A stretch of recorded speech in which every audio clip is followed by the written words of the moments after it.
We'll go to your mailbag here again. Could this be the year that Demetric Felton becomes a viable contender as pass catching role since Kareem Hunt isn't here? So I know that's from your mailbag. What were your thoughts? Yeah, I got to say, the question caught me off guard because I have just dismissed Demetric Felton, right? I don't have him on this roster. I don't have, if you go by the receiver room, where he spent the majority of his time the last 2 years, off the top of my head, he's 8th, 9th, right? He doesn't make the team there. And he hasn't shown enough as a returner to do that either. And this is a guy on an offense that was challenged at receiver last year, had no impact. But when I read that question, I said, okay, maybe that's where he fits in because we know he can catch the ball. I think he probably needs to prove that he can block on third down, right? Protect the quarterback because that's key if you're a running back on the field in third down.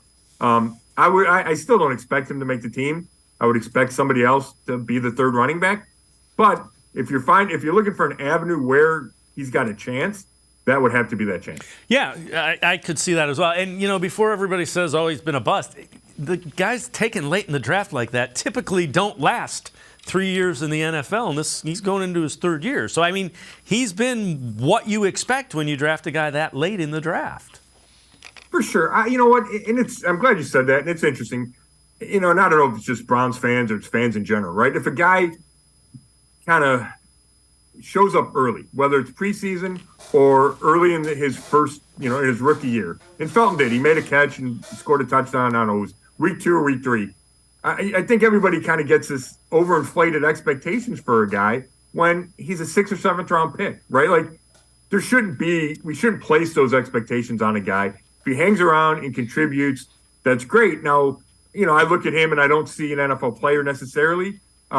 So you could say if you want to call that a disappointment, you can.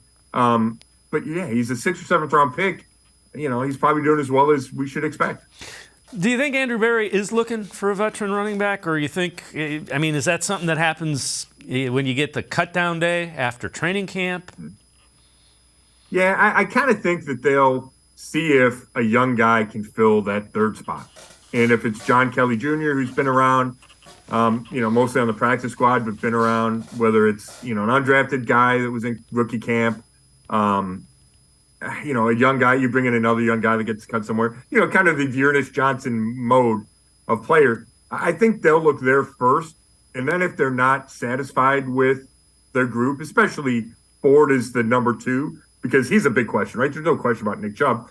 Then maybe they make the decision. And I also think if a guy gets hurt, right? If a Chubb or a Ford gets hurt, even during the season, you can go find a running back. Like these guys are out there. There's not a whole lot of learning curve when they come to the team. You hand them the ball. So I don't get the sense that that's a priority.